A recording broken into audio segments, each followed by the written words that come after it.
നമസ്കാരം മക്കളെ, നമുക്ക് പഠിക്കാം. ഇന്ന് നമുക്ക് കഴിഞ്ഞ ദിവസം നമ്മൾ പഠിച്ച ഓ വരുന്ന കുറച്ചധികം വാക്കുകൾ പഠിക്കാം. ആദ്യം നമ്മൾ പഠിക്കുന്ന വാക്ക് ഒളിച്ചു. ഒളിച്ചു. ഒളിച്ചു. അടുത്തത് ഓ ന്നി. ഉറപ്പിച്ചു വച്ചിരിക്കുന്നുണ്ട്. നായുടെ കൂട്ടക്ഷരം എഴുതി ഇടച്ചിഹ്നം വരച്ചു. ഒന്നിച്ച്. ഒന്നിച്ച്. അടുത്തത് ഒഴുക്കി.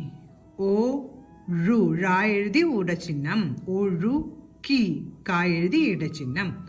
ഒഴുക്കി. അടുത്തത് ഒച്ച. ഒച്ച. ഒച്ച. അടുത്ത വാക്ക് ഒട്ടിച്ചു. ഒട്ടിച്ചു. ഒട്ടിച്ചു. അടുത്ത വാക്ക് ഒരിക്കൽ.